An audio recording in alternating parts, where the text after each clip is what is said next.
ପିଲାମାନେ ଜୁପିଟର କ୍ଲାसेसକୁ ପୁଣି ଥରେ ସ୍ୱାଗତ। ଆଜି ଆମେ ଦଶମ ଶ୍ରେଣୀ ସାହିତ୍ୟ ସିନ୍ଧୁ ବହିରେ ଥିବା ଜନ୍ମଭୂମି ବିଷୟର ବହିରେ ଥିବା ପ୍ରଶ୍ନ ଉତ୍ତର ଗୁଡ଼ିକୁ ଆମେ ଡିସ୍କସନ୍ କରିବା। ଏହା ପୂର୍ବରୁ ପାର୍ଟ 1 ରେ ଆମେ ସରଳାର୍ଥ ଡିସ୍କସନ୍ କରିସାରିଛନ୍ତି। ପାର୍ଟ 2 ରେ ଆମେ କ୍ଷୁଦ୍ରମୂଳକ क्वेश्चन आंसर डिस्कसन कर सारीचु। जदि आपण मानक देखिबार अछि सेगुड़िक मध्य यूट्यूब रे अवेलेबल अछि आम चैनल रे आपण माने देखि परिबे। आज आमे बही रे थिबा क्वेश्चन आंसर रो डिस्कसन करिबा एवं किछि संभाव्य क्वेश्चन आंसर मध्य डिस्कसन करिबा। पिला माने प्रथमे आमे आसीबा बही रे थिबा 12 नंबर क्वेश्चन को। क्वेश्चन टी पढुछि, लेखक जन्मभूमि पल्ली को निजर मां बोली भाबिछंती काहेकि? उत्तर रे प्रथमे लिखिबे जेमती लेखा है लेखक डॉक्टर कृष्णचंद्र पाणिग्राही जन्मभूमि प्रबंध रे जन्मभूमि पल्ली को निजर मां बोली भाबिचंती। लेखक मातृगर्भरु पड़ी प्रथमे सेही पल्लीर भूमि स्पर्श करथिले एवं सेही पल्लीर फल पुष्प शक तंडुल रे निजर शिशुप्राण को परिपुष्ट करथिले बोली से भाबिचंती। एबे हमें आसीबा 13 नंबर क्वेश्चन को। जन्मभूमि को धात्री और शिक्षयित्री कहिबार कारण कौन? उत्तर जेमती लेखा है लिखिबे, लेखक डॉक्टर कृष्णचंद्र पाणिग्राही जन्मभूमि प्रबंध रे जन्मभूमि को धात्री और शिक्षयित्री बोली कहिचंती। धात्री जेपरी सेवा जत्न करी शिशु को बढ़ाए एवं शिक्षयित्री जेपरी शिशु को अनेक कथा शिकाए, ठीक सही परी निज जन्मभूमि पल्लीग्रामरु लेखक शिशु समय रे निजर परिपुष्ट करिबा पई खाद्य और अनेक भलमंद कथा शिखिबार सुजोग पाइछंती। सेति पई से ताकू जन्मभूमि को धात्री और शिक्षयित्री कहिबार कहिछंती। एबे हमें 14 नंबर क्वेश्चन को आसीबा। ए समस्त मोर जन्मभूमि। एही वाक्यांश रे ए समस्त काहाकू बुझा जाइछि?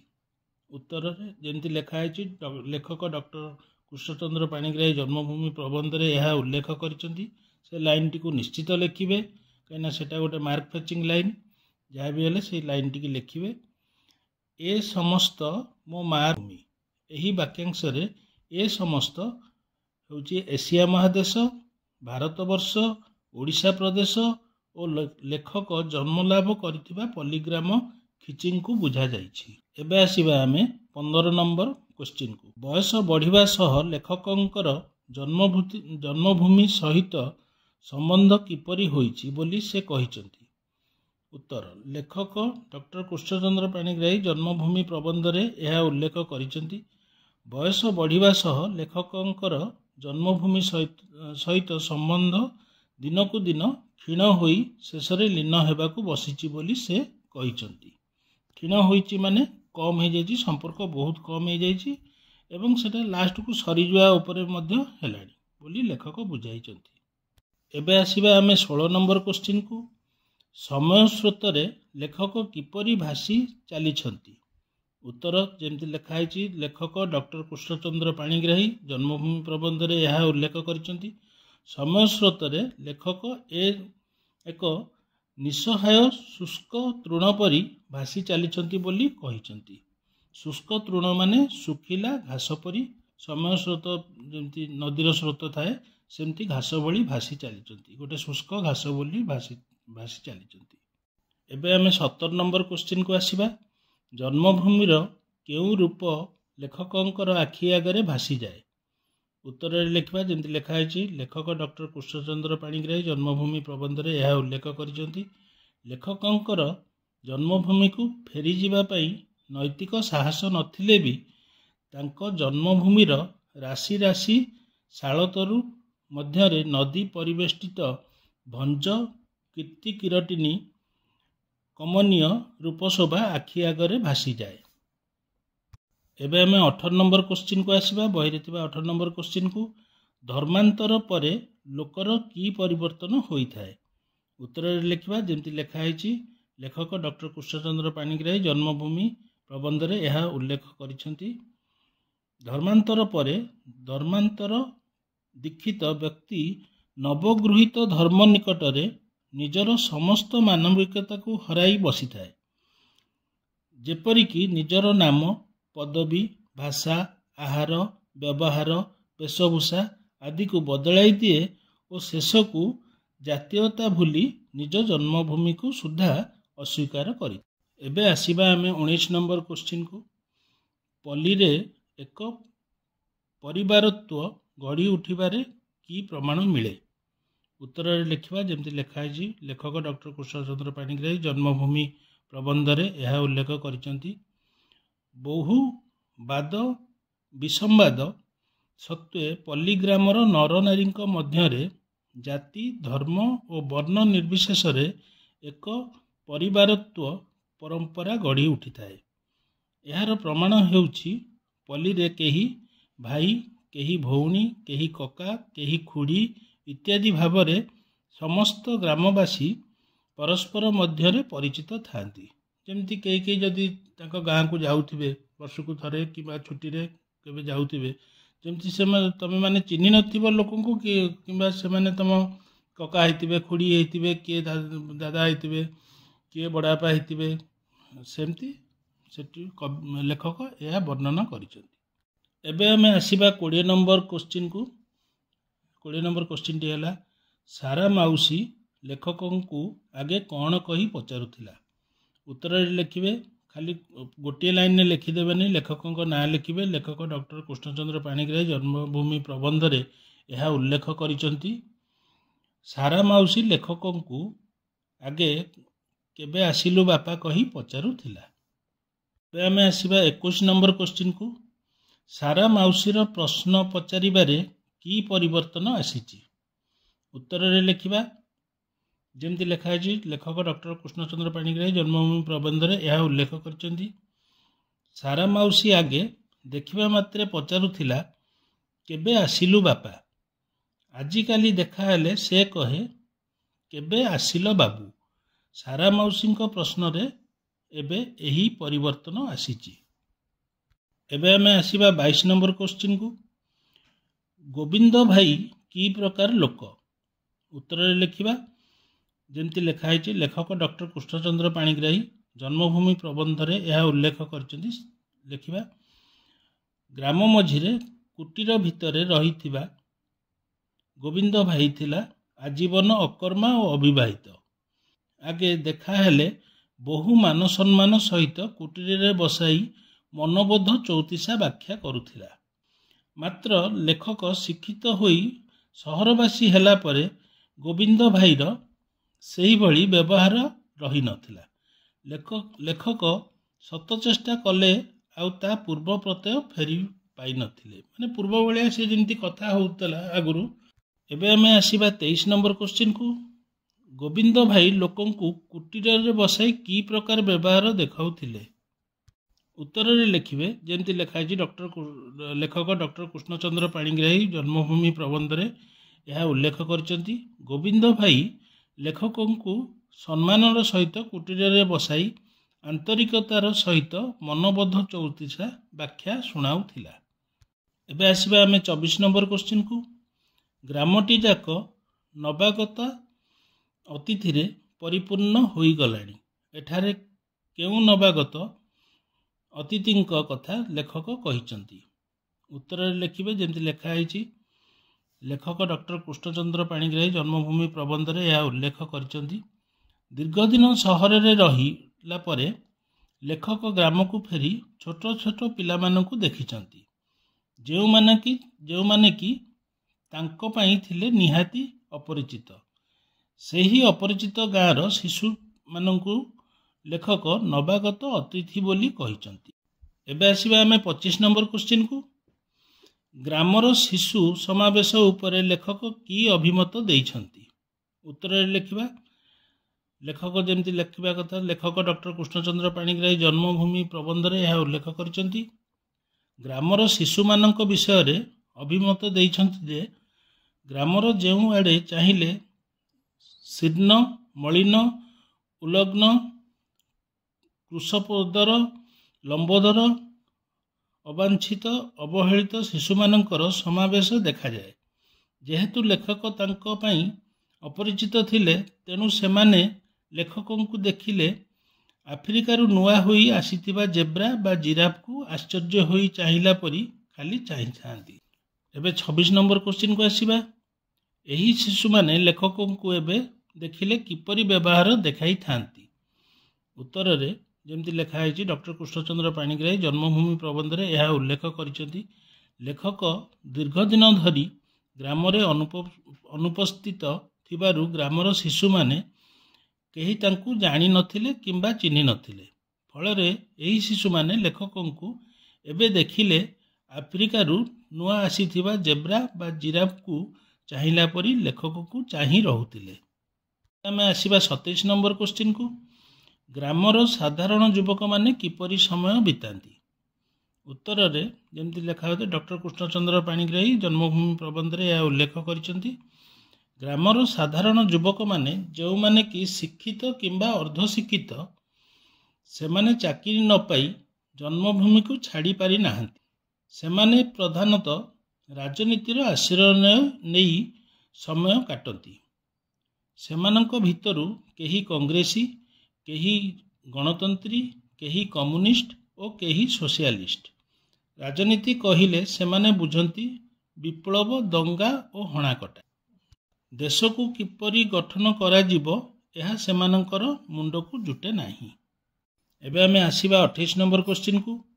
ଗ୍ରାମ୍ୟ ଯୁବକମାନଙ୍କ ସହିତ ପଲ୍ଲୀ ପ୍ରକୃତିର ଶୋଭା ଉପଭୋଗ କରିବା ଲେଖକଙ୍କ ପକ୍ଷରେ କାହିଁକି ସମ୍ଭବ ନୁହେଁ, କାହିଁକି ସମ୍ଭବ ହୁଏ ନାହିଁ? ଡକ୍ଟର କୃଷ୍ଣଚନ୍ଦ୍ର ପାଣିଗ୍ରାହୀ ଜନ୍ମଭୂମି ପ୍ରବନ୍ଧରେ ଏ ବିଷୟରେ ଲେଖିଛନ୍ତି। ଗ୍ରାମ୍ୟ ଯୁବକମାନେ ତତ୍କାଳୀନ ରାଜନୀତି ସହିତ ନିଜକୁ ସାମିଲ କରି ଦେବାରୁ ରାଜନୈତିକ ମତବାଦ ଅନୁସାରେ ସେମାନଙ୍କର ମାନସିକ ପରିବର୍ତ୍ତନ ହୋଇଛି। ପଲ୍ଲୀର ପ୍ରାକୃତିକ ଶୋଭାରେ ସେମାନେ ଦେଖନ୍ତି ରାଜନୈତିକ ମତବାଦର ସଂକେତ ବା ଚିହ୍ନ। ଫଳରେ ଗ୍ରାମ୍ୟ ଯୁବକମାନଙ୍କ ସହିତ ପଲ୍ଲୀ ପ୍ରକୃତିର ଶୋଭା ଉପଭୋଗ କରିବା ଲେଖକଙ୍କ ପାଇଁ ସମ୍ଭବପର ହୁଏ ନାହିଁ। 29 ନମ୍ବର କ୍ୱେଶ୍ଚିନ୍କୁ ଏବେ ଆସିବା। 29 ନମ୍ବର କ୍ୱେଶ୍ଚିନ୍ଟି ହେଉଛି, ଶିକ୍ଷିତ ଲୋକେ ପଲ୍ଲୀର କର୍ମଯୋଜନାରେ ଅଂଶଗ୍ରହଣ ନ କରିପାରିବାର କାରଣ କ'ଣ? ଉତ୍ତରଟି ହେଉଛି, ଡକ୍ଟର ଯେମିତି ଆମେ ଲେଖିଛନ୍ତି, ଡକ୍ଟର ସବୁଥିରେ ଲେଖୁଛନ୍ତି, ଡକ୍ଟର କୃଷ୍ଣଚନ୍ଦ୍ର ପାଣିଗ୍ରାହୀ ଜନ୍ମଭୂମି ପ୍ରବନ୍ଧରେ ଏହା ଉଲ୍ଲେଖ କରିଛନ୍ତି। ଶିକ୍ଷିତ ଲୋକେ ପଲ୍ଲୀର କର୍ମଯୋଜନାରେ ଅଂଶଗ୍ରହଣ ନ କରିପାରିବାର କାରଣ ହେଉଛି ସେମାନେ ପଲ୍ଲୀର ଶୃଙ୍ଖଳିତ କାର୍ଯ୍ୟଯୋଜନାରେ ନିଜକୁ ସାମିଲ କରି ପାରନ୍ତି ନାହିଁ। ସେମାନଙ୍କ ପାଖରେ ଭୌତିକ ଶକ୍ତି ଓ ନୈତିକ ଶକ୍ତିର ଅଭାବ ରହିଥାଏ। 30 ନମ୍ବର କ୍ୱେଶ୍ଚିନ୍ଟି ଆମର ପ୍ରିଣ୍ଟିଂରେ ଆସିନଥିବ। କେଉଁ ପର୍ବରେ ଦୋଳି ଖେଳର ପ୍ରାଧାନ୍ୟ ଥାଏ? 30 ନମ୍ବର କ୍ୱେଶ୍ଚିନ୍ର ଆନ୍ସର ହେଉଛି ରଜ ପର୍ବରେ ଦୋଳି ଖେଳର ପ୍ରାଧାନ୍ୟ ଥାଏ। ଏଇଟା ସର୍ଟ ଟାଇପ୍ କ୍ୱେଶ୍ଚିନ୍ରେ ଆସିବ, ସେଥିପାଇଁ ଆମର ଏଥିରେ ଲଙ୍ଗ ଯେଉଁ ଏଇ କ୍ୱେଶ୍ଚିନ୍ ଆନ୍ସର ଡିସ୍କସନ୍ରେ ସେଟା ଆସିନାହିଁ। ତେଣୁ ନେକ୍ସଟ କ୍ୱେଶ୍ଚିନ୍କୁ ଯିବା। ଏବେ ଆସିବା ଆମେ 31 ନମ୍ବର କ୍ୱେଶ୍ଚିନ୍କୁ। 31 ନମ୍ବର କ୍ୱେଶ୍ଚିନ୍, ରଜ ପର୍ବ ଶେଷ ହେବା ପରେ ନିଷ୍ଠୁର ବାସ୍ତବତା ଆସି ପଡ଼େ, ଲେଖକ ଏ କଥା କହିବାର ଉଦ୍ଦେଶ୍ୟ କ'ଣ? ଉତ୍ତରରେ ଯେମିତି ଆମେ ଲେଖୁଛନ୍ତି ସବୁଥିରେ, ଡକ୍ଟର କୃଷ୍ଣଚନ୍ଦ୍ର ପାଣିଗ୍ରାହୀ ଜନ୍ମଭୂମି ପ୍ରବନ୍ଧରେ ଏହା ଉଲ୍ଲେଖ କରିଛନ୍ତି। ରଜ ପର୍ବ ଶେଷ ହେବା ପରେ ନିଷ୍ଠୁର ବାସ୍ତବତା ଆସି ପଡ଼େ, ଏ କଥା ଲେଖକ କହିବାର ଉଦ୍ଦେଶ୍ୟ ହେଉଛି ରଜ ପର୍ବ ପରେ କଠିନ କୃଷି କାର୍ଯ୍ୟର ଆରମ୍ଭ ହୋଇଥାଏ। ତ ସେଥିପାଇଁ ଲେଖକ କହିଛନ୍ତି ଯେ ରଜ ପର୍ବ ପରେ ପରେ ଯେମିତି ଚାଷବାସ ଜୋରଦାରରେ ଆରମ୍ଭ ହୁଏ ସବୁଆଡ଼େ, ଓଡ଼ିଶାରେ ଯେମିତି, ସେଥିପାଇଁ ସେଟାକୁ ଲେଖକ ଏଠି କହିଛନ୍ତି। ଏବେ ଆସିବା ଆମେ 32 ନମ୍ବର କ୍ୱେଶ୍ଚିନ୍କୁ। ଶିକ୍ଷିତମାନେ କାୟାକ୍ଳେଶ ଓ ଆଭିଜାତ୍ୟ ମଧ୍ୟରୁ କେଉଁଠିକି ଅଧିକ ପସନ୍ଦ? ଉତ୍ତରଟି ହେଉଛି ଯେମିତି ଲେଖା ହେଇଛି, ଡକ୍ଟର କୃଷ୍ଣଚନ୍ଦ୍ର ପାଣିଗ୍ରାହୀ ଜନ୍ମଭୂମି ପ୍ରବନ୍ଧରେ ଏହା ଉଲ୍ଲେଖ କରିଛନ୍ତି। ଶିକ୍ଷିତମାନେ କାୟାକ୍ଳେଶ ଓ ଆଭିଜାତ୍ୟ ମଧ୍ୟରୁ ଆଭିଜାତ୍ୟକୁ ଅଧିକ ପସନ୍ଦ କରନ୍ତି, କାରଣ ଶିକ୍ଷିତମାନେ ଆଭିଜାତ୍ୟକୁ ଛାଡ଼ିବା ଅସମ୍ଭବ ମନେ କରିଥାନ୍ତି। ଯେହେତୁ ଶିକ୍ଷିତମାନଙ୍କ ମାନଙ୍କ ପକ୍ଷେ ଆଭିଜାତ୍ୟ ଛାଡ଼ିବା ସମ୍ଭବପର ନୁହେଁ। ତେଣୁ ଶାରୀରିକ ପରିଶ୍ରମ ଛାଡ଼ିବା ହିଁ ସମ୍ଭବ ହୋଇଥାଏ। ଏବେ ଆମେ ଆସିବା 33 ନମ୍ବର କ୍ୱେଶ୍ଚିନ୍କୁ 33 ନମ୍ବର କ୍ୱେଶ୍ଚିନ୍। କିଭଳି ଲୋକ ଜୀବନ ଯୁଦ୍ଧରେ ଦିଗ୍ବିଜୟୀ ବୀର ବୋଲି ପରିଚିତ? ଉତ୍ତରଟି ହେଉଛି ଡକ୍ଟର କୃଷ୍ଣଚନ୍ଦ୍ର ପାଣିଗ୍ରାହୀ ଜନ୍ମଭୂମି ପ୍ରବନ୍ଧରେ ଏହା ଉଲ୍ଲେଖ କରିଛନ୍ତି। ମାନବର ସମସ୍ତ ନୀତିକୁ ପାଦରେ ଦଳି ଦେଇ ଊର୍ଦ୍ଧ୍ୱଶ୍ୱାସରେ ଧାଇଁ ଯେତେ ବେଶୀ ଧନ ଅର୍ଜନ କରିପାରିବେ ସେ ସେତେ ବେଶୀ ଜୀବନ ଯୁଦ୍ଧରେ ଦିଗ୍ବିଜୟୀ ବୀର ବୋଲି ପରିଚିତ ହୁଏ। 34 ନମ୍ବର କ୍ୱେଶ୍ଚିନ୍ଟିକୁ ଆସିବା। ଗ୍ରାମର ବିଦ୍ୟାର୍ଥୀମାନଙ୍କ ସମ୍ପର୍କରେ କି ପ୍ରକାର ଧାରଣା ପ୍ରଥମେ ସୃଷ୍ଟି ହୋଇଥାଏ? ଉତ୍ତରରେ ଲେଖିବା। ଲେଖକ ଡକ୍ଟର କୃଷ୍ଣଚନ୍ଦ୍ର ପାଣିଗ୍ରାହୀ ଜନ୍ମଭୂମି ପ୍ରବନ୍ଧରେ ଲେଖିଛନ୍ତି ଯେ ଗ୍ରାମର ବିଦ୍ୟାର୍ଥୀମାନେ ପିତାମାତାଙ୍କ ଆଶା ଭରସାର ସ୍ଥଳ ହୋଇଥାନ୍ତି ଓ ସେମାନେ ଗ୍ରାମର ବୃଦ୍ଧମାନଙ୍କର ପ୍ରଶଂସାର ପାତ୍ର ହୋଇ ଗ୍ରାମଭୂମିର ଅଳଙ୍କାର ହୋଇଥାନ୍ତି। ସେମାନେ ଯେ ଭବିଷ୍ୟତରେ ପିତାମାତାଙ୍କର ଯତ୍ନ ନେବେ ଓ ଗ୍ରାମର ଉନ୍ନତି ବିଧାନ କରିବେ, ଏହି ପ୍ରକାରର ଧାରଣା ଗ୍ରାମରେ ପ୍ରଥମେ ସୃଷ୍ଟି ହୋଇଥାଏ। ଏବେ ଆମେ ଆସିବା 35 ନମ୍ବର କ୍ୱେଶ୍ଚିନ୍କୁ। ଶିକ୍ଷିତମାନଙ୍କ ଗ୍ରାମ ଛାଡ଼ି ପଳାଇ ଯିବା ସହ କେଉଁ ପୌରାଣିକ କଥାର ତୁଳନା କରାଯାଇଛି? ଉତ୍ତରରେ ଲେଖକ ଡକ୍ଟର କୃଷ୍ଣଚନ୍ଦ୍ର ପାଣିଗ୍ରାହୀ ଜନ୍ମଭୂମି ପ୍ରବନ୍ଧରେ ଏହା ଉଲ୍ଲେଖ କରିଛନ୍ତି। ଶିକ୍ଷିତମାନଙ୍କ ଗ୍ରାମ ଛାଡ଼ି ପଳାଇ ଯିବା ସହ ଶ୍ରୀକୃଷ୍ଣଙ୍କ ଗୋପପୁର ଛାଡ଼ି ପଳାଇ ଯିବା କଥା ତୁଳନା କରାଯାଇଛି। ଏବେ ଆସିବା 36 ନମ୍ବର କ୍ୱେଶ୍ଚିନ୍କୁ। ଶ୍ରୀକୃଷ୍ଣଙ୍କୁ ମହାଭାରତର କର୍ଣ୍ଣଧାର କୁହାଯାଇଛି କାହିଁକି? ଉତ୍ତରରେ ଲେଖିବା। ଲେଖକ ଡକ୍ଟର କୃଷ୍ଣଚନ୍ଦ୍ର ପାଣିଗ୍ରାହୀ ଯେମିତି ଲେଖା ହେଇଛି ଲେଖିବେ। ଜନ୍ମଭୂମି ପ୍ରବନ୍ଧରେ ଏହା ଉଲ୍ଲେଖ କରିଛନ୍ତି। ମହାଭାରତ ଯୁଦ୍ଧର ଅଗ୍ରଗତି ଓ ଫଳାଫଳ ଶ୍ରୀକୃଷ୍ଣଙ୍କ ଦ୍ୱାରା ହିଁ ନିୟନ୍ତ୍ରିତ ହୋଇଥିଲା। ଏଣୁ ଶ୍ରୀକୃଷ୍ଣଙ୍କୁ ମହାଭାରତର କର୍ଣ୍ଣଧାର ବୋଲି କୁହାଯାଇଛି। ଏବେ ଆସିବା ଆମେ 37 ନମ୍ବର କ୍ୱେଶ୍ଚିନ୍କୁ। ଶ୍ରୀକୃଷ୍ଣଙ୍କ ବଂଶର ଶେଷ ଅବସ୍ଥା କ'ଣ ହୋଇଥିଲା? ଉତ୍ତରରେ ଲେଖିବା ଯେମିତି ଲେଖା ହେଇଛି। ଲେଖକ ଡକ୍ଟର କୃଷ୍ଣଚନ୍ଦ୍ର ପାଣିଗ୍ରାହୀ ଜନ୍ମଭୂମି ପ୍ରବନ୍ଧରେ ଏହା ଉଲ୍ଲେଖ କରି ଶ୍ରୀକୃଷ୍ଣଙ୍କ ବଂଶଧରମାନେ ପ୍ରଭାସ ତୀର୍ଥର ଏରକାର ବଣରେ ପରସ୍ପରକୁ ହାଣି ଧ୍ୱଂସ ହୋଇଯାଇଥିଲେ। ଏବେ 38 ନମ୍ବର କ୍ୱେଶ୍ଚିନ୍କୁ ଆସିବା। ଭଲ ବିଶ୍ୱବାସୀ କହିଲେ କ'ଣ ବୁଝାଯାଏ? ଉତ୍ତରରେ ଲେଖିବା ଯେମିତି ଲେଖିଛନ୍ତି। ପ୍ରାବନ୍ଧିକ ଡକ୍ଟର କୃଷ୍ଣଚନ୍ଦ୍ର ପାଣିଗ୍ରାହୀ ଜନ୍ମଭୂମି ପ୍ରବନ୍ଧରେ ଏହା ଦର୍ଶାଇଛନ୍ତି। ଯେଉଁ ଶିକ୍ଷିତ ବ୍ୟକ୍ତି ନିଜର ମହାନୁଭବତାର ପରିଧିକୁ ଗ୍ରାମପଲ୍ଲୀରୁ ଆରମ୍ଭ କରି ବିଶ୍ୱ ପର୍ଯ୍ୟନ୍ତ ପରିବ୍ୟାପ୍ତ କରିଛନ୍ତି, ସେମାନେ ଲେଖକଙ୍କ ନମସ୍ୟ। ସେଭଳି ଲୋକଙ୍କୁ ଭଲ ଗ୍ରାମବାସୀ, ଭଲ ଓଡ଼ିଶାବାସୀ, ଭଲ ଭାରତବାସୀ ଓ ଶେଷରେ ଭଲ ବିଶ୍ୱବାସୀ ଭାବରେ ବୁଝାଯାଏ। ଏବେ ଆମେ ସମସ୍ତେ ପ୍ରାୟ ବହିରେ ଥିବା କ୍ୱେଶ୍ଚିନ୍ ଆନ୍ସର ଜନ୍ମଭୂମିର ଯାହା କ୍ୱେଶ୍ଚିନ୍ ଆନ୍ସର ଅଛି ସବୁଗୁଡ଼ିକ ଡିସ୍କସନ୍ କରିଛନ୍ତି। ଆପଣମାନଙ୍କୁ ଖାଲି 2-3 ଥର ଆପଣଙ୍କୁ ଶୁଣିବାକୁ ପଡ଼ିବ, ସବୁ ଜିନିଷ ମନେ ରହିଯିବ। ଯଦି ଚ୍ୟାନେଲଟି ଆପଣଙ୍କୁ ଭଲ ଲାଗୁଛି ତାହେଲେ ଆପଣ ସେୟାର କରନ୍ତୁ ସାଙ୍ଗସାଥିମାନଙ୍କ ସହିତ, ଯେଉଁମାନେ ବି ଶୁଣିକି ମନେ ରଖିପାରିବେ, ଏବଂ ଚ୍ୟାନେଲଟିକୁ ସବସ୍କ୍ରାଇବ୍ କରନ୍ତୁ, ଲାଇକ୍ କରନ୍ତୁ ଓ ସେୟାର କରନ୍ତୁ। ପିଲାମାନେ, ଜୁପିଟର କ୍ଲାସେସକୁ ପୁଣି ଥରେ ସ୍ୱାଗତ। ଆମେମାନେ ଜନ୍ମଭୂମି ବିଷୟଟିର ସରଳାର୍ଥ ଗୁଡ଼ିକୁ ପାର୍ଟ 1ରେ ଡିସ୍କସନ୍ କରିସାରିଛନ୍ତି।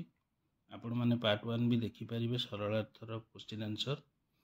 ଏବେ ଆମେ ଡିସ୍କସନ୍ କରିବାକୁ ଯାଉଛୁ ପାର୍ଟ 2ରେ। ବହୁତ ସର୍ଟ ଟାଇପ୍ କ୍ୱେଶ୍ଚିନ୍ ଆନ୍ସରକୁ ଆମେ ଡିସ୍କସନ୍ କରିବୁ। ବିଭିନ୍ନ ପ୍ରକାର ସର୍ଟ ଟାଇପ୍ କ୍ୱେଶ୍ଚିନ୍ ଆନ୍ସର ଜନ୍ମଭୂମିରୁ ଯାହା ଯାହା ଆସିପାରେ ସେଗୁଡ଼ିକ ଆମେ ବର୍ତ୍ତମାନ ଡିସ୍କସନ୍ କରିବା ଆରମ୍ଭ କରିବା।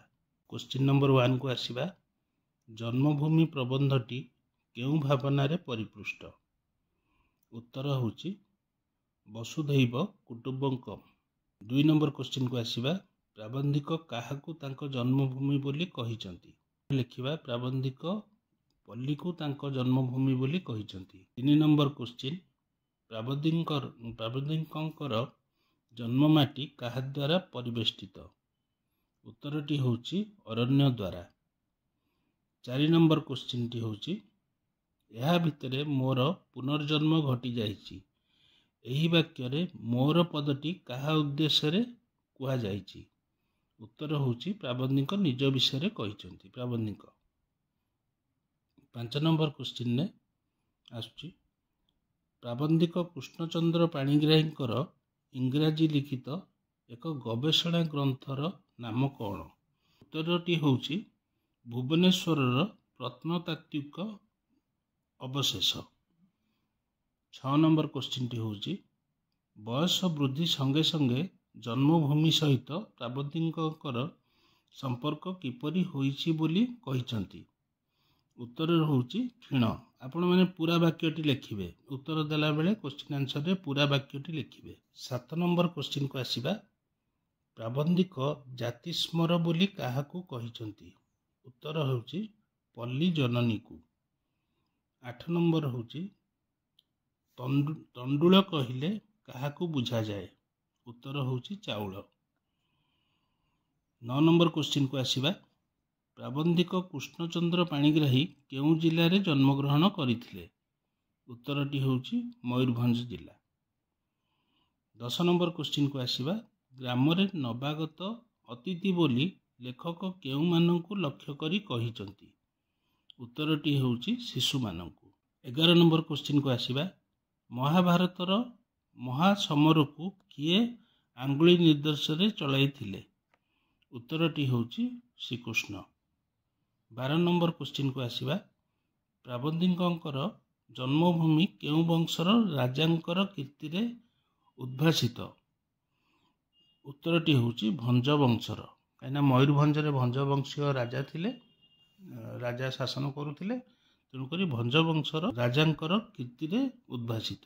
ମନେ ରଖିବେ ସବୁ ଆନ୍ସରକୁ। 13 ନମ୍ବର କ୍ୱେଶ୍ଚିନ୍ଟି ହେଉଛି ରୋଗାଦି କାରଣରୁ କେଉଁମାନଙ୍କ ପେଟ ବାହାରି ପଡ଼ିଥାଏ ସେମାନଙ୍କୁ କ'ଣ କୁହାଯାଏ? ଉତ୍ତରଟି ହେଉଛି ଲମ୍ବୋଦର। 14 ନମ୍ବର କ୍ୱେଶ୍ଚିନ୍କୁ ଆସିବା ଗ୍ରାମର କେଉଁଠାରେ ସାର ମାଉସୀଙ୍କର ଘର ଥିଲା? ଉତ୍ତରଟି ହେଉଛି ଗାଁ ମୁଣ୍ଡରେ। 15 ନମ୍ବର କ୍ୱେଶ୍ଚିନ୍ଟି ହେଉଛି ଶିକ୍ଷିତ ମାନେ ବିଦ୍ୟାର୍ଥୀ ଜୀବନରେ କେଉଁମାନଙ୍କ ପ୍ରଶଂସାର ପାତ୍ର ହୋଇଥାନ୍ତି? ଉତ୍ତରଟି ହେଉଛି ଗ୍ରାମର ବୃଦ୍ଧମାନଙ୍କର। 16 ନମ୍ବର କ୍ୱେଶ୍ଚିନ୍କୁ ଆସିବା ରଜ ପର୍ବରେ ଗ୍ରାମବାସୀମାନେ କେଉଁ ଖେଳରେ ରତ ରୁହନ୍ତି? ଉତ୍ତରଟି ହେଉଛି ଦୋଳି। 17 ନମ୍ବର କ୍ୱେଶ୍ଚିନ୍କୁ ଆସିବା କେଉଁମାନଙ୍କ ସମବେତ ଯତ୍ନରେ ଧରଣୀ ଶସ୍ୟ ଶ୍ୟାମଳା ହୋଇଉଠେ? ଉତ୍ତରଟି ହେଉଛି ଶ୍ରମଜୀବୀ। ଏବେ 18 ନମ୍ବର କ୍ୱେଶ୍ଚିନ୍କୁ ଆସିବା ଶ୍ରୀକୃଷ୍ଣ କେଉଁ ସ୍ଥାନରୁ ଦ୍ୱାରକା ପର୍ଯ୍ୟନ୍ତ ଦୀର୍ଘ ପଥ ଅତିକ୍ରମ କରିଥିଲେ? ଉତ୍ତରଟି ହେଉଛି ମଥୁରାରୁ। 19 ନମ୍ବର କ୍ୱେଶ୍ଚିନ୍କୁ ଆସିବା ଶ୍ରୀକୃଷ୍ଣଙ୍କର ପାଦ ଦୁଇଟି ଦ୍ୱାରକାର ରାଜଭୋଗରେ କିପରି ରକ୍ତାଭ ହୋଇ ଉଠିଥିଲା? ଉତ୍ତରଟି ହେଉଛି ନବପଲ୍ଲବ ପରି। 20 ନମ୍ବର କ୍ୱେଶ୍ଚିନ୍କୁ ଆସିବା କେଉଁମାନଙ୍କ ସହ ଶ୍ରୀକୃଷ୍ଣ ପ୍ରବଞ୍ଚନା କରିଥିଲେ ବୋଲି ପ୍ରାବନ୍ଧିକ କହିଛନ୍ତି? ଉତ୍ତର ହେଉଛି ଗୋପପୁରବାସୀଙ୍କ ସହ। 21 ନମ୍ବର କ୍ୱେଶ୍ଚିନ୍କୁ ଆସିବା ହେମନ୍ତରେ ଗ୍ରାମଭୂମି କେଉଁଥିରେ ପରିପୂର୍ଣ୍ଣ ହୋଇଉଠେ? ଉତ୍ତରଟି ହେଉଛି ସ୍ୱର୍ଣ୍ଣଶୀର୍ଷ ଧାନ। 22 ନମ୍ବର କ୍ୱେଶ୍ଚିନ୍କୁ ଆସିବା ସ୍ତୂପୀକୃତ ଶବ୍ଦର ଅର୍ଥ କ'ଣ? ଉତ୍ତରଟି ହେଉଛି ସ୍ତର ବା ଥାକ। 23 ନମ୍ବର କ୍ୱେଶ୍ଚିନ୍କୁ ଆସିବା କାୟିକ ଶ୍ରମ ଦ୍ୱାରା ଯେଉଁମାନେ ଜୀବିକା ନିର୍ବାହ କରନ୍ତି ସେମାନଙ୍କୁ କ'ଣ କୁହାଯାଏ? ମନେ ରଖିବେ କାୟିକ ଶ୍ରମ। ଉତ୍ତରଟି ହେଉଛି ଶ୍ରମଜୀବୀ। 24 ନମ୍ବର କ୍ୱେଶ୍ଚିନ୍କୁ ଆସିବା ସ୍ତୂପୀକୃତ ମେଘ ଘନଶ୍ୟାମ ଗିରିରାଜି ମସ୍ତକରୁ ଧୀରେ ଧୀରେ ଅଗଣିତ ଶାଳତରୁ ଉପରକୁ ଆନିତ ହୋଇ ଆସେ। ଏଠାରେ ଘନଶ୍ୟାମ ଗିରିରାଜି କାହାକୁ ଲକ୍ଷ୍ୟ କରି କୁହାଯାଇଛି? ଉତ୍ତରଟି ହେଉଛି ଶିମିଳିପାଳ ପର୍ବତ। 25 नंबर क्वेश्चन को आसिबा जो माने ग्रीसीय देवता एटलास परी समस्त विश्वर भार बहन करिछंती बोली कही कुब्ज होई चलती सेमाने प्रकृतरे कौन करिथांती। उत्तरटी होउची प्रवंचना। 26 नंबर क्वेश्चन को आसिबा जन्मभूमि प्रबंधटी प्राबंधिकंकर केउ प्रबंध पुस्तकरू आसीअछि। उत्तरटी होउची प्रबंध मानस। 26 नंबर क्वेश्चन को आसिबा प्राबंधिक आयु को कहा सह तुलना करिछंती। उत्तर हेउची सूर्यंक सह। 27 नंबर क्वेश्चन को आसिबा शिक्षा सरिबा संगे संगे शिक्षित मानंकर कौन घटी थाए बोली लेखक कहिछंती। उत्तर हेउची पुनर्जन्म। 28 नंबर क्वेश्चन को आसिबा मनीष बहु परिमाण रे काहार दास। उत्तरटी होउची गतानुगतिकता। 29 नंबर क्वेश्चन को आसिबा समस्त शिक्षित केउ श्रेणीर अंतर्भुक्त। उत्तरटी होउची अभिजात। 30 नंबर क्वेश्चन को आसिबा सार माउसी लेखकों को आगे कौन कही पचारुथिला। उत्तरटी हैला केबे आसिलु बाप। 31 नंबर क्वेश्चन टी होउची सार माउसी गाँ मुंडरे केउ स्थान रे बहु वर्ष धरी पत्थर मूर्ति परी बसी रहिछंती। उत्तरटी होउची छोट पिंडारे। 32 नंबर क्वेश्चन को आसिबा गोविंद भाई काहाकू दुर्ग करी समग्र विश्व विरोध रे युद्ध घोषणा करिथिला। उत्तरटी होउची तार क्षुद्र कुटीर को। 33 नंबर क्वेश्चन को आसिबा ग्रामजाक केउ अतिथि मानक द्वारा परिपूर्ण होई गलानी बोली लेखक कहिचंती। उत्तरटी होउची नवागत अतिथि। 34 नंबर क्वेश्चन को आसिबा गाँर केउ नव युवक माने चाकरी न पाई जन्मभूमि छाड़ी नाहंती सेमाने कहार आश्रय नेइछंती। उत्तरटी होउची राजनीति। 35 नंबर क्वेश्चन को आसिबा जन्मभूमि को फेरी जिबा पई लेखकंकर कौन अभाव रहिछि। उत्तरटी होउची नैतिक साहस। 36 नंबर क्वेश्चन को आसिबा भारतीय अर्थनैतिक बेष्टनी रे काहाकू थोई दिया जाइछि। उत्तर हेउची पाश्चात्य शिक्षा पद्धति को। 37 नंबर क्वेश्चन को आसिबा धर्मांतर परे दीक्षित व्यक्ति धर्म पाखरे कौन उत्सर्ग करिथाए। उत्तरटी होउची मानविकता। 38 नंबर क्वेश्चन को आसिबा पूर्वरु देखा हेले गोविंद भाई लेखकों को काहार व्याख्या सुनाउथिला। उत्तरटी होउची मनोबोध चौतीसा। 39 नंबर क्वेश्चन को आसिबा सिक्त भूमिर सुगंध और वन्यजुथिर परिमଳରେ केउ पर्व आरंभ हुए। उत्तरटी होउची रज पर्व। एबे आमे जो question short type question answer गुड़िक कले सेगुड़ा हुए तो मल्टीपल टाइप रो जेमती चारिटा मल्टीपल आंसर दिया हेतिबो से टाइप रो भी आसी पारे। तेणुक याकू भल कि आपण मैंने 2-3 थर शुणीदेले मन रही आराम से आपण मैंने आपण उत्तर खातार लिखिपारे। चैनल टी भल लगुले निहाती सांगसाथी मानक सहित शेयर करूँ से माने भी पढ़िबार सुजोग पातु। आपण चैनल को सब्सक्राइब कर रखु। आमर एमती पार्ट 1 पार्ट 2 पार्ट 3 रे आसीबो सबु विषयर। चैनल को लाइक शेयर और सब्सक्राइब करंतु। धन्यवाद। पिला माने जुपिटर क्लासेस को पुणी थरे आपण मानकु स्वागत। सभ्यता और विज्ञान विषयर सरलार्थ गुड़िक कर सारी आज आम बही रे थिबा सबु शॉर्ट क्वेश्चन आंसर गुड़िक डिस्कसन करिबा। आरंभ करिबा बही रे थिबा 8 नंबर क्वेश्चन नो आमे सभ्यता आख्या काहाकू देई थाउ। उत्तर रे लिखिबा मानव जो वैषयिक शारीरिक मानसिक और नैतिक उन्नति एवं ज्ञान साधन करिथाए ताकू आमे सभ्यता आख्या देई थाउ।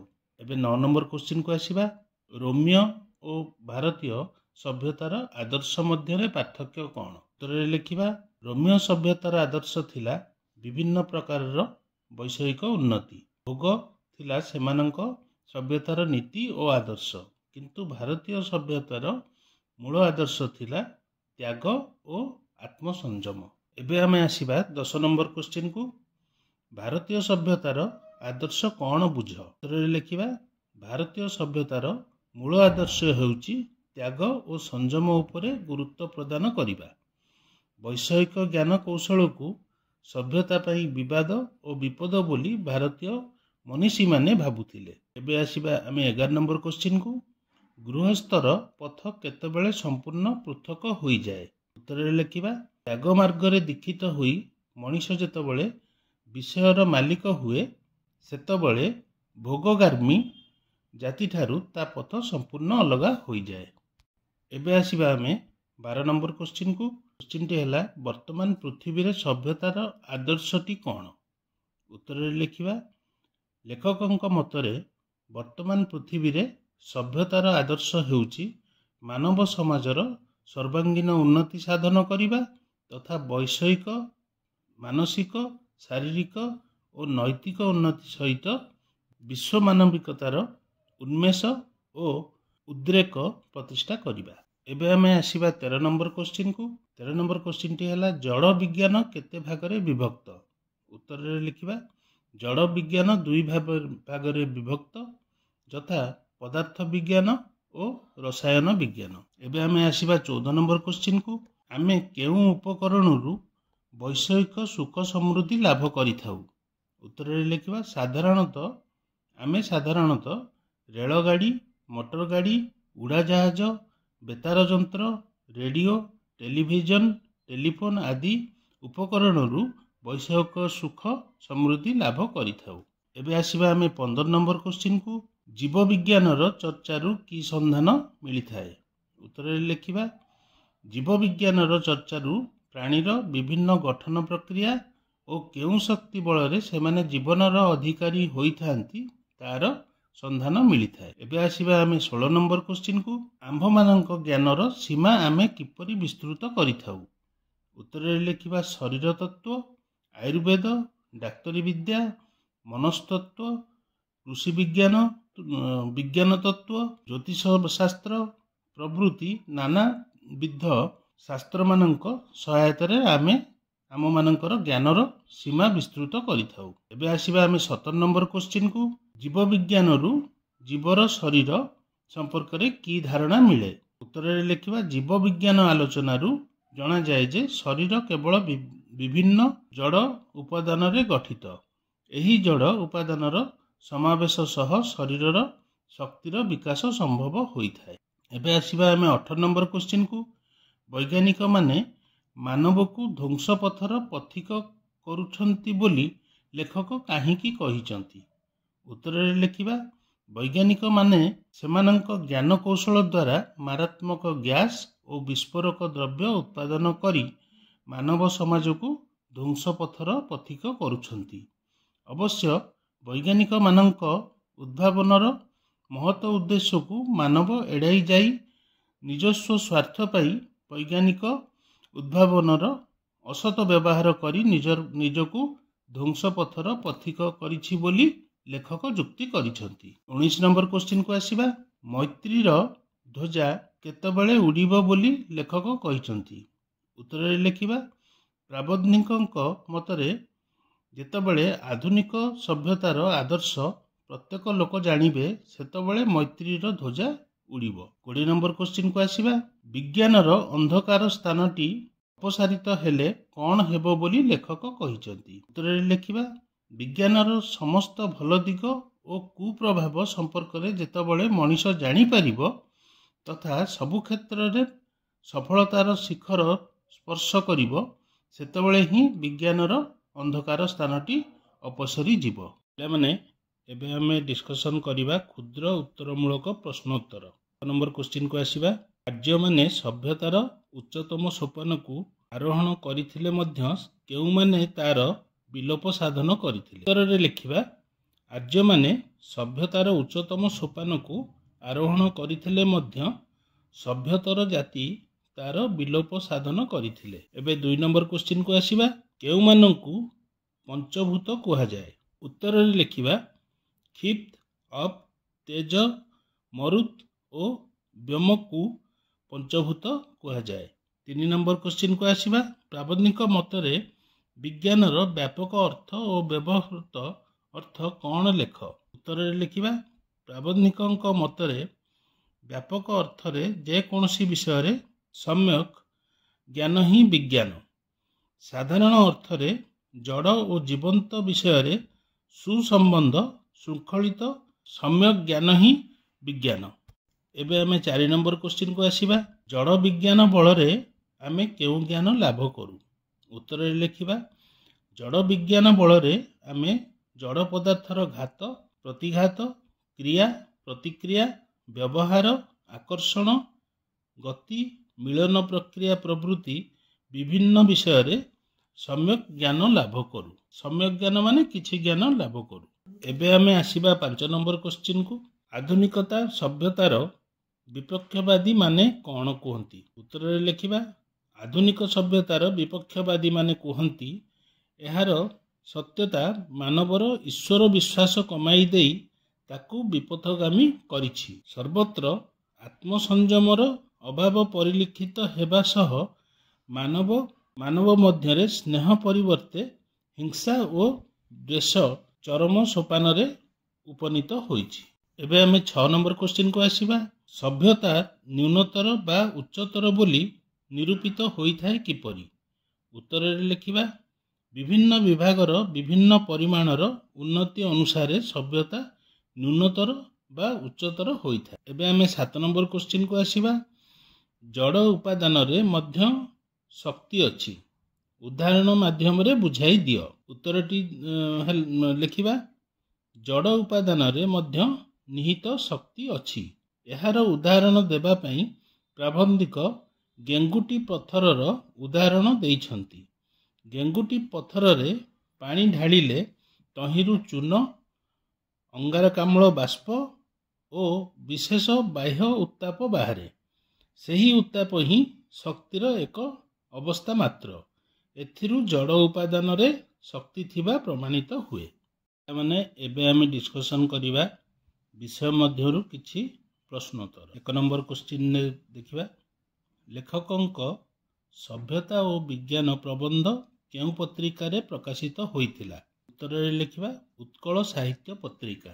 2 नंबर क्वेश्चन को जिबा आधुनिक सभ्यता ता लक्ष्य स्थल रे पहुंचीबा पई काहाकू पथ प्रदर्शक भाबे बाछि नेइछि। उत्तर रे लिखिबा विज्ञान को।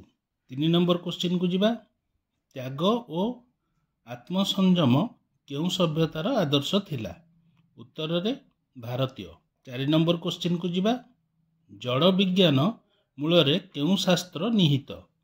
उत्तर रे लिखिबा गणित शास्त्र। 5 नंबर क्वेश्चन को जिबा प्राबन्धिक बंशीधर सामंतराय केन्द्रापड़ा जिलार केउ ग्राम रे जन्मग्रहण करथिले। उत्तरटी हैला बड़पड़ा। 6 नंबर क्वेश्चन को जिबा सभ्यता और विज्ञान प्रबंधटी उत्कल साहित्यर केउ संख्या रे प्रकाशित होइथिला। उत्तर रे लिखिबा 1942 साल ज्येष्ठ संख्या रे। 7 नंबर क्वेश्चन को जिबा गणित शास्त्र विज्ञानर केउ विभागर अंतर्गत। उत्तर रे लिखिबा जड़ विज्ञान। 8 नंबर क्वेश्चन को जिबा भारतर वैशिष्ट्य कौन। उत्तर रे लिखिबा आध्यात्मिकता। 9 नंबर क्वेश्चन को जिबा ईश्वर सर्वत्र विद्यमान और तांकठारे विश्वास स्थापन कर्तव्य एहा केउ माने कहती।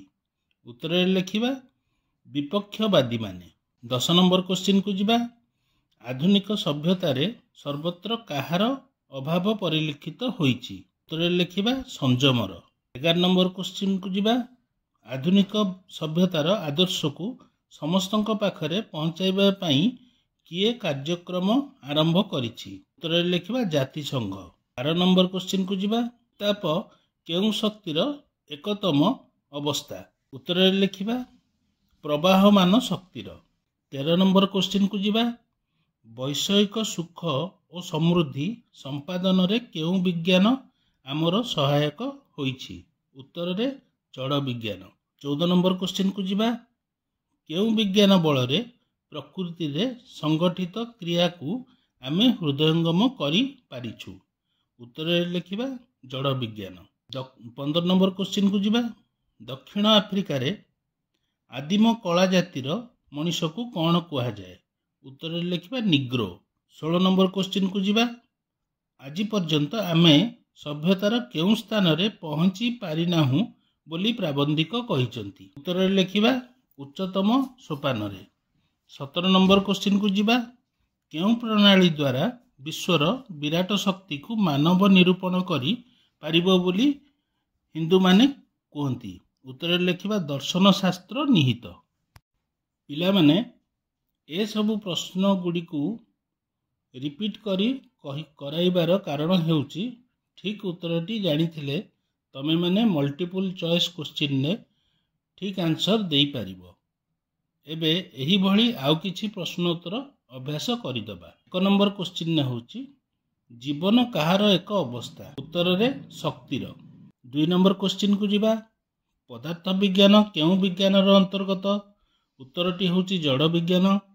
3 नंबर क्वेश्चन को जीवा। जड़ पदार्थर घात प्रतिघात क्रिया प्रतिक्रिया प्रवृत्ति विभिन्न विषय रे आलोचना करा जाइथिबा विज्ञानर नाम कौन? उत्तर जड़ विज्ञान। 4 नंबर क्वेश्चन को जीवा। साधारणतः जड़ और जीवंत विषय रे सुसंबंध श्रृंखलित सम्यक ज्ञान को कहा रूपे व्यवहार करा जाए? उत्तरटी होची विज्ञान। 5 नंबर क्वेश्चन को जीवा। आलोक उत्ताप विद्युत और शब्द प्रवृत्ति विभिन्न विभाग रे विभक्त होइथिबा विज्ञानर नाम कौन? उत्तरटी होची पदार्थ विज्ञान। 6 नंबर क्वेश्चन को जीवा।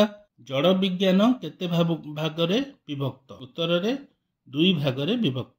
7 नंबर क्वेश्चन को जीवा। केउं विज्ञानर संयोगरु नाना विभाग सृष्टि होई अशेष कल्याण साधित होईछि? उत्तर रे जड़ और जीव विज्ञान। 8 नंबर क्वेश्चन को जीवा। केउं विज्ञान बल रे आमे जड़ विषय रे सम्यक ज्ञान लाभ करियोछु? उत्तर होची जड़। 9 नंबर क्वेश्चन को जीवा। आमे जीवंत पदार्थ को विश्लेषण करी तार विविध प्रक्रिया तथा समस्या समाधान रे सफल होई पारुथिबा विज्ञानटी कौन? उत्तर लिखिबा जीव विज्ञान। 10 नंबर क्वेश्चन को जीवा। भारतीय मानक वैषयिक उन्नति काहा द्वारा संभव होइथिला? उत्तर लिखिबा त्याग और धर्म। 11 नंबर क्वेश्चन को जीवा। विभिन्न जातीय उपादानर सम्मिश्रण सहित जीवंत शक्तिर संयोग हेले कौन संभव होइथाय? उत्तर लिखिबा जीवंत पदार्थ। 12 नंबर क्वेश्चन को जीवा। भारतीय माने सर्वविध वैषयिक जंजाल को कहार हेतु बोली भाबुथिले? उत्तरटी हेला विपदर। 13 नंबर क्वेश्चन को जीवा। गणित शास्त्र केउं विज्ञानर अंतर्गत? उत्तर लिखिबा जड़ विज्ञान। 14 नंबर क्वेश्चन को जीवा। सृष्टि रहस्य भेद करिबा काहार पदवाच्य? उत्तरटी होची धर्मर। 15 नंबर क्वेश्चन को जीवा। प्राचीन रोमियो और ग्रीसीय सभ्यतार आदर्श कौन थिला? उत्तर लिखिबा भोग। 16 नंबर क्वेश्चन को जीवा। गेंगुटी पत्थर रे पानी ढालिले सेथिरु की बाष्प बाहरे? उत्तर लिखिबा अंगारकाम्ल बाष्प। 17 नंबर क्वेश्चन को जीवा। भारतर वैषयिक उन्नति काहार एकतम स्वत समृत फल मात्र? उत्तर लिखिबा त्याग मार्गर। 18 नंबर क्वेश्चन को जीवा। भारतर वैषयिक उन्नतिर निदर्शन कौन थिला? उत्तर लिखिबा अनिच्छाकृत। 19 नंबर क्वेश्चन को जीवा। मानव जेउ वैषयिक शारीरिक मानसिक और नैतिक उन्नति करिथाए आमे ताकू की आख्या देई थाउ? उत्तर लिखिबा सभ्यता। पिला माने आज आमे सभ्यता और विज्ञान विषयर समस्त क्वेश्चन आंसर डिस्कशन करि सारचंती। आपण माने गोटे काम करिवे को 2-3 थर निश्चित भाव में शुणिदेवे। आम चैनल टी को जदि शुणिकी पढ़िकी आपको भल लगुच ताले निश्चित सब्सक्राइब करंतु। आगो को आहुरी मध्य आसीबो सब विषयर सैंपल क्वेश्चन पेपर भी दिया हबो। आपण माने दया करी शेयर करंतु सांग साथी मानक संगरे जो माने पढ़िया को इच्छा करचंती। पिला माने भूलिबे नै लाइक शेयर सब्सक्राइब करिया को बिल्कुल भी भूलिबे नहीं। धन्यवाद। पिला माने जुपिटर क्लासेस को पुणी थे स्वागत। आजिर विषय मातृभाषा और लोकशिक्षा। आज आम किसी प्रश्न उत्तर डिस्कसन करवा। बही रे थिबा प्रश्न उत्तर रु आरंभ करवा। बही रे थिबा 8 नंबर प्रश्न को जातु। जनतार प्रथम प्रयोजन कौन? उत्तर लिखिबा जनतार प्रथम प्रयोजन हेउची आंचलिक भाषा। 9 नंबर क्वेश्चन को जिबा। देशभक्त बोली काहाकू कुहा जाई पारिबो नाही। उत्तर लिखिबा जेउ मनिषर मातृभाषा प्रति ममता नाही ताकू केबे भी देशभक्त कुहा जाई पारिबो नाही। 10 नंबर क्वेश्चन को जिबा।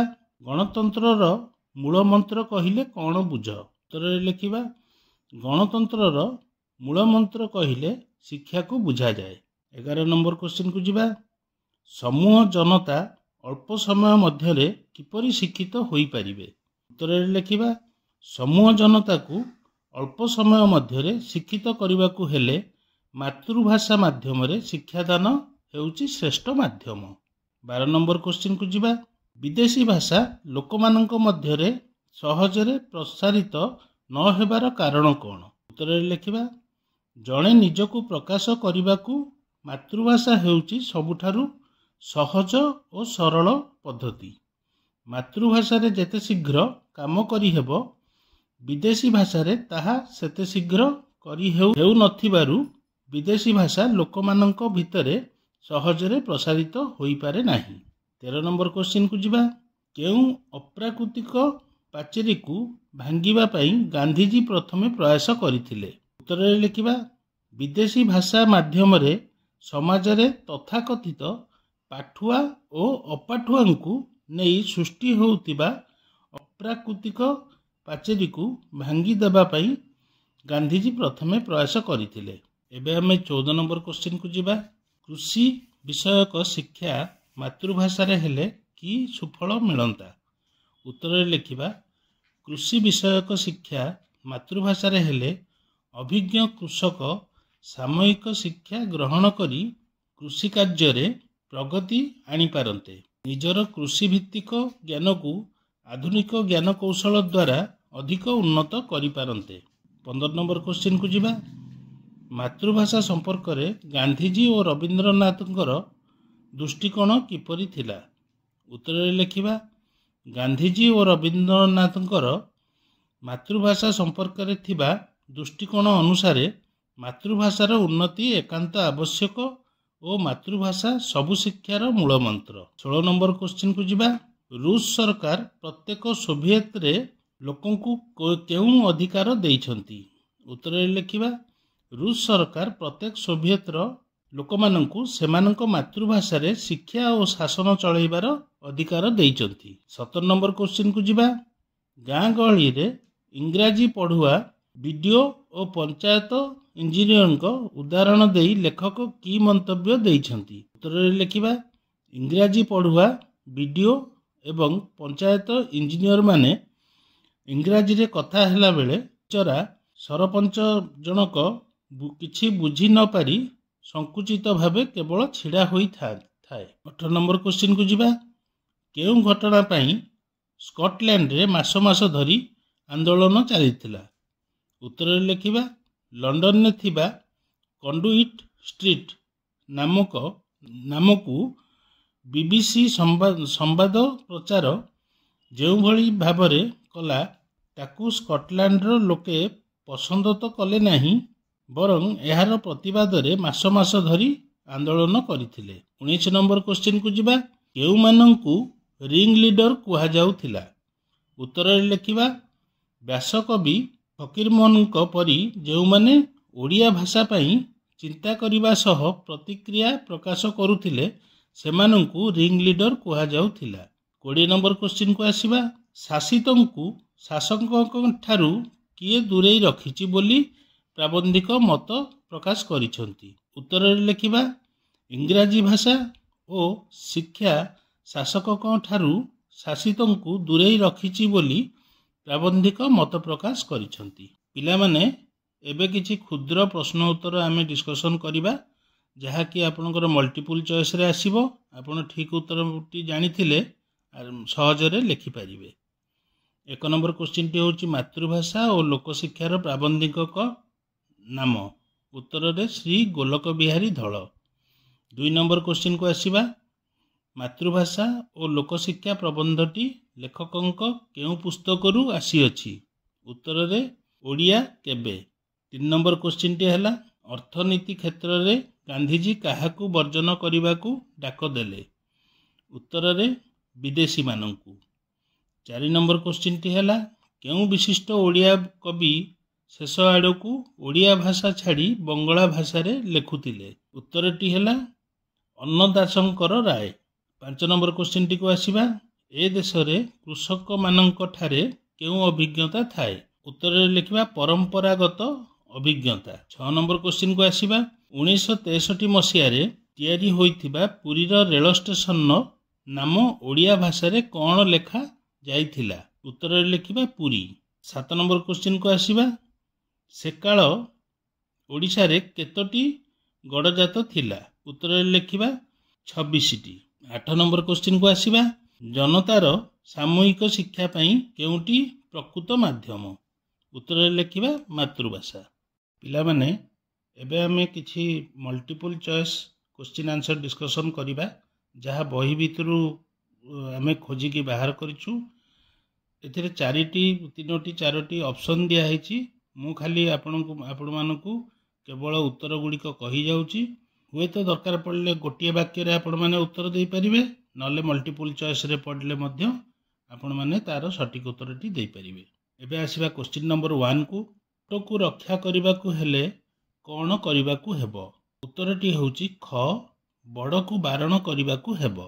2 नंबर क्वेश्चन को आसीबा 2 नंबर क्वेश्चन को आसीबा खाद्य वस्त्र और बासगृह परी अन्य एक नित्य व्यवहार्य आवश्यकता कौन उत्तरटी होउची क निजस्व भाषा।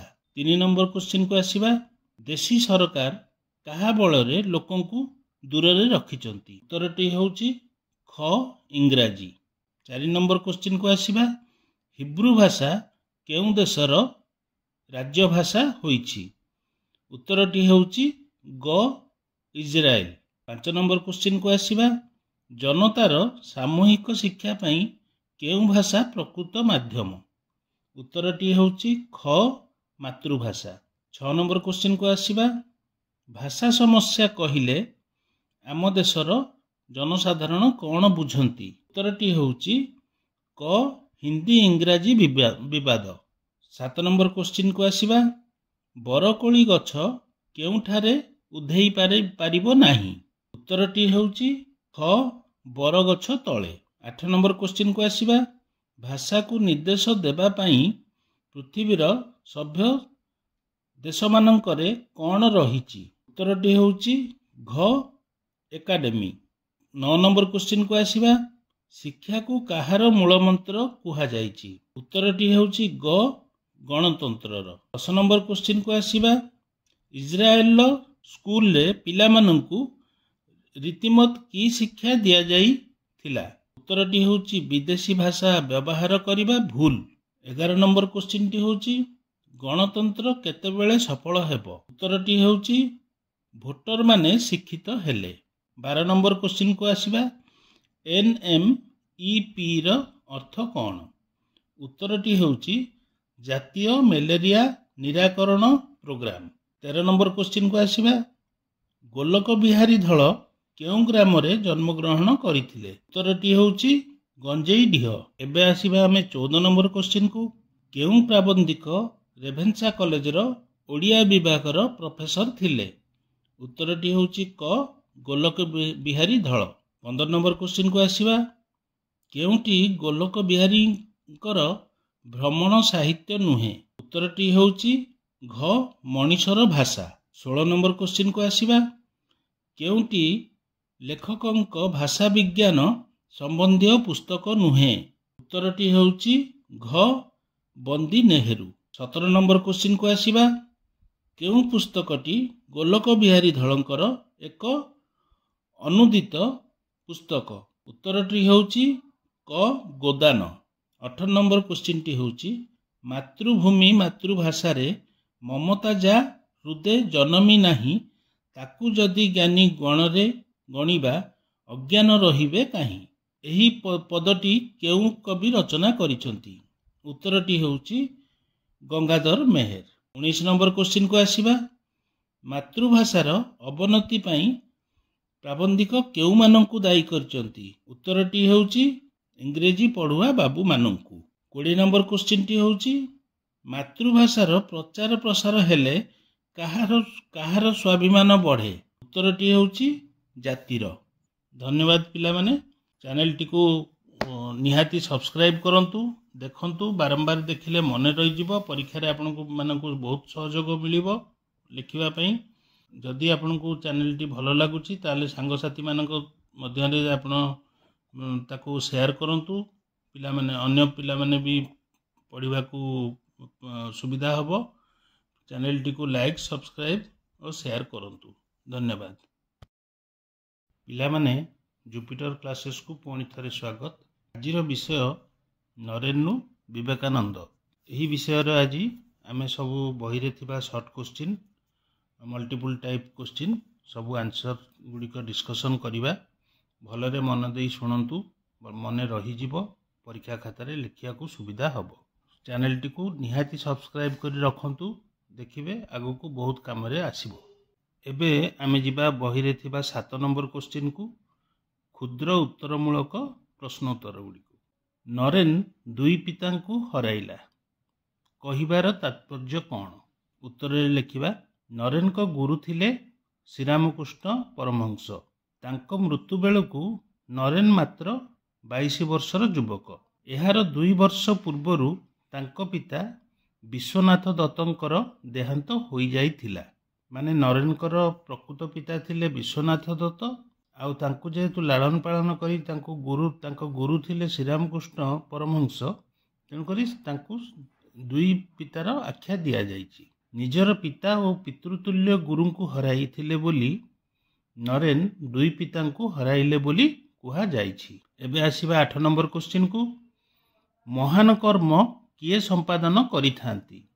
उत्तर रे लिखिबा एकुटिया मनीष माने ही महान कर्म संपादन करिथांती। 9 नंबर क्वेश्चन को आसीबा।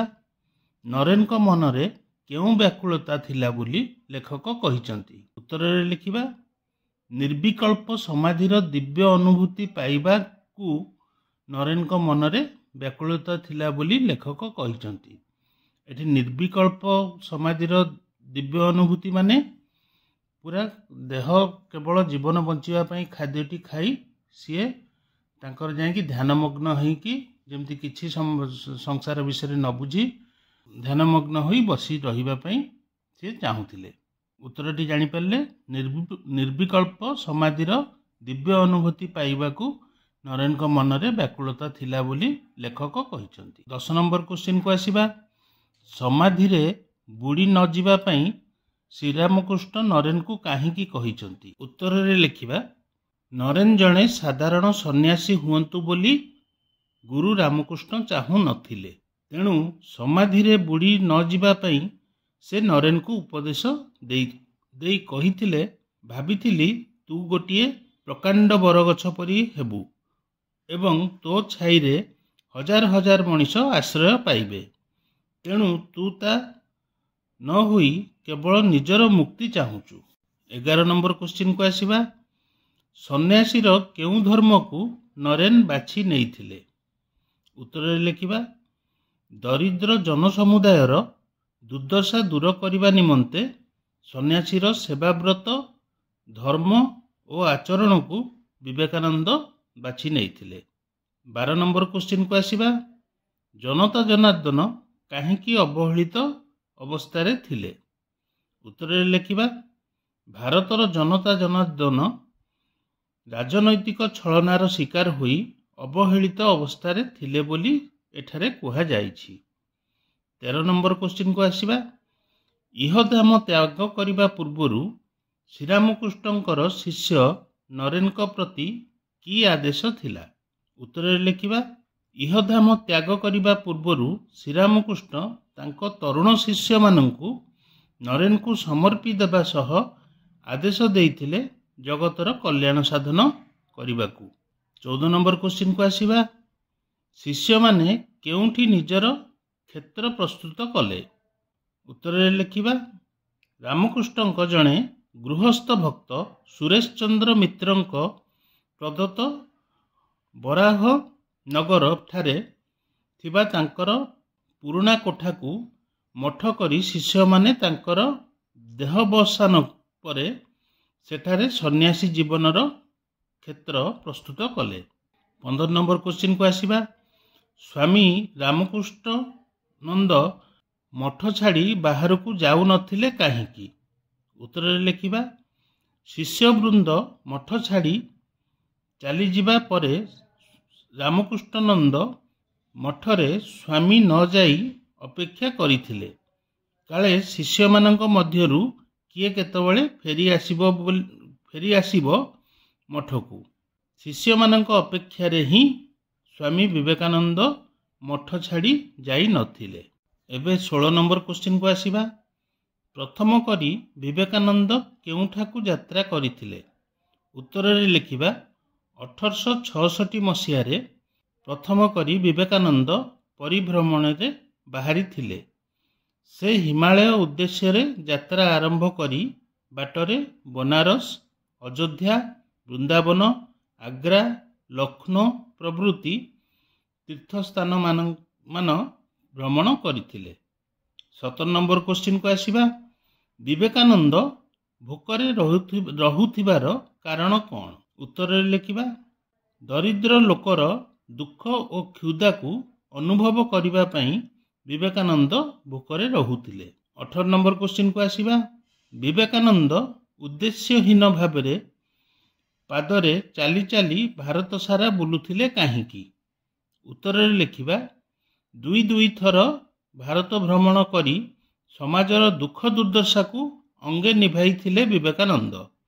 से सबु दूर करिवार व्याकुलता तांकू शांति रे रखाई देला नाही। फलरे किछि बाट न पाइपार क्षोभरे विवेकानंद झड़ परी मठ परित्याग करी उद्देश्यहीन भावरे पाद चाली सारा भारत बुलुथिले। 19 नंबर क्वेश्चन को आसीबा केउ घटना रे विवेकानंद को हृदय विगलित होइथिला। उत्तर लिखिबा भोकिला लोकंक दुख दुर्दशा निज आखिरे देखी विवेकानंद को हृदय विगलित होइथिला। 20 नंबर क्वेश्चन को आसीबा भोकिला पेटरे धर्म अनावश्यक यह कहार उक्ति थिला। उत्तर लिखिबा रामकृष्ण देव कहिथिले भोकिला पेटरे धर्म अनावश्यक। 21 नंबर क्वेश्चन को आसीबा मनुष्यर प्रकृत शत्रु किए बोली विवेकानंद भाविले। उत्तर लिखिबा दारिद्र्य रूपक दानव ही मनुष्यर प्रकृत शत्रु बोली विवेकानंद भाविथिले। 22 नंबर क्वेश्चन को आसीबा विवेकानंदक असली शक्ति कौन। उत्तर लिखिबा जनसाधारण को धर्म और त्याग मार्ग रे मुहाई देबा थिला विवेकानंदक असली शक्ति। 23 नंबर क्वेश्चन को आसीबा शेष रे विवेकानंद कौन करने को स्थिर कले। उत्तर लिखिबा शेष रे कन्याकुमारी पहाड़र पाददेश रे थिबा पत्थर खंड उपरे बसी विवेकानंद स्थिर कले जे तांकू दरिया पारी जिबाकू पड़िबो। सेही पवित्र पीठरे विवेकानंद जगदम्बांक चरण वंदना करी बहु संभावनामय विदेश यात्रा रे बाहरिबाकू संकल्पबद्ध होइथिले। पिला माने एबे आमे डिस्कशन करिबा मल्टीपल चॉइस क्वेश्चन आंसर गुड़िक। 1 नंबर क्वेश्चन को जातु। 1 नंबर क्वेश्चन टी होउची केउ छलनार शिकार हेबा फलरे जनता जनार्दन शब्द जुगल उपरे महिला जमी जाइछि। क रे धार्मिक, ख रे अर्थनैतिक, ग रे राजनैतिक, घ रे सांस्कृतिक। उत्तरटी हेउची ग राजनैतिक। 2 नंबर क्वेश्चन को जिबा कहार कल्याण साधन करिबाकू नरेन को निर्देश देई श्रीरामकृष्ण विदाय नेइथिले। ऑप्शन गुड़िक होउची क रे जगतर, ख रे दुखी मानकर, ग रे असहाय जनतार, घ रे समाजर। उत्तरटी होउची जगतर, क जगतर। 3 नंबर क्वेश्चन को आसीबा କେଉଁଠାରେ ପାଓହାରୀ ବାବାଙ୍କ ସହିତ ବିବେକାନନ୍ଦଙ୍କର ସାକ୍ଷାତ ହୋଇଥିଲା? ଅପସନ୍ ଗୁଡ଼ିକ ହେଉଛି କରେ ଦକ୍ଷିଣେଶ୍ୱର, ଖରେ ଗାଜିପୁର, ଗରେ ହରିଦ୍ୱାର, ଘରେ ବୃନ୍ଦାବନରେ। ଉତ୍ତରଟି ହେଉଛି ଖ ଗାଜିପୁରରେ। 4 ନମ୍ବର କ୍ୱେଶ୍ଚିନ୍କୁ ଆସିବା। ଶ୍ରୀରାମକୃଷ୍ଣ ନରେନଙ୍କୁ କାହିଁକି ଧିକ୍କାର କରିଥିଲେ? ଅପସନ୍ ଗୁଡ଼ିକ ହେଉଛି କରେ ଜନସେବା କରୁନଥିବାରୁ, ଖରେ ସନ୍ନ୍ୟାସୀ ହେବାକୁ ଚାହୁଁଥିବାରୁ, ଗରେ କେବଳ ନିଜର ମୁକ୍ତି ଚାହୁଁଥିବାରୁ, ଘରେ ବିଦେଶ ଯିବାକୁ ଚାହୁଁଥିବାରୁ। ଉତ୍ତରଟି ହେଉଛି ଗରେ କେବଳ ନିଜର ମୁକ୍ତି ଚାହୁଁଥିବାରୁ। 5 ନମ୍ବର କ୍ୱେଶ୍ଚିନ୍କୁ ଆସିବା। ଶ୍ରୀ ସୁରେଶ ଚନ୍ଦ୍ର ମିତ୍ର କିଏ? କରେ ଅପସନ୍ ଗୁଡ଼ିକ ହେଉଛି କରେ ହାଥରସ ଷ୍ଟେସନର ଷ୍ଟେସନ ମାଷ୍ଟର, ଖରେ ଶ୍ରୀରାମକୃଷ୍ଣଙ୍କ ସନ୍ନ୍ୟାସୀ ଶିଷ୍ୟ, ଗରେ ବିବେକାନନ୍ଦଙ୍କ ଗୁରୁ ଭାଇ, ଘରେ ଶ୍ରୀରାମକୃଷ୍ଣଙ୍କ ଗୃହସ୍ଥ ଭକ୍ତ। ଉତ୍ତରଟି ହେଉଛି ଘରେ ଶ୍ରୀରାମକୃଷ୍ଣଙ୍କ ଗୃହସ୍ଥ ଭକ୍ତ। 6 ନମ୍ବର କ୍ୱେଶ୍ଚିନ୍କୁ ଆସିବା।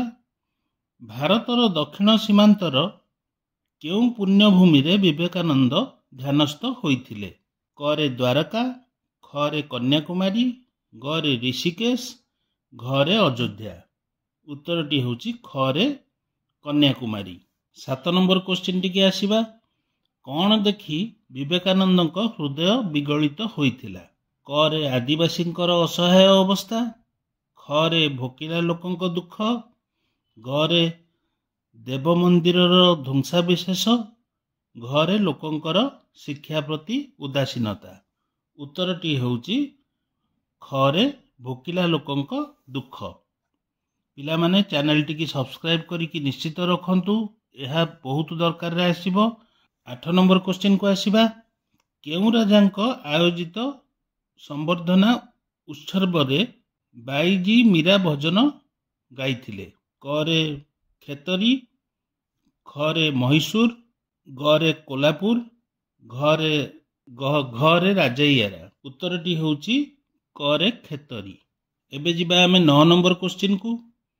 9 ନମ୍ବର କ୍ୱେଶ୍ଚିନ୍ଟି ହେଲା ନରେନଙ୍କୁ କି ନିର୍ଦ୍ଦେଶ ଦେଇ ଶ୍ରୀରାମକୃଷ୍ଣ ବିଦାୟ ନେଲେ? କରେ ଧର୍ମ ପ୍ରଚାର କରିବାକୁ, ଖ ଭାରତ ଭ୍ରମଣ କରିବାକୁ, ଗ ମୁକ୍ତି ସଂଗ୍ରାମରେ ଯୋଗ ଦେବାକୁ, ଘ ଜଗତର କଲ୍ୟାଣ ସାଧନ କରିବାକୁ। ଉତ୍ତରଟି ହେଉଛି ଘ ଜଗତର କଲ୍ୟାଣ ସାଧନ କରିବାକୁ। 10 ନମ୍ବର କ୍ୱେଶ୍ଚିନ୍ଟି ହେଉଛି ବିବେକାନନ୍ଦ ସମସ୍ତଙ୍କ ହୃଦୟରେ କେଉଁ ଭାବ ଜାଗ୍ରତ କରିବାକୁ ଚେଷ୍ଟା କରୁଥିଲେ? କରେ ସାଧୁ ଭାବ, ଖରେ ପ୍ରେମ ଭାବ, ଗରେ ସେବା ଭାବ, ଘରେ ଭକ୍ତି ଭାବ। ଉତ୍ତରଟି ହେଉଛି ଗରେ ସେବା ଭାବ। 11 ନମ୍ବର କ୍ୱେଶ୍ଚିନ୍ଟି ହେଉଛି ସାରା ଭାରତ ବର୍ଷ ବୁଲି ବୁଲି ବିବେକାନନ୍ଦ କେଉଁଠାରେ ପହଞ୍ଚିଲା ବେଳକୁ କ୍ଳାନ୍ତ ହୋଇ ପଡ଼ିଥିଲେ?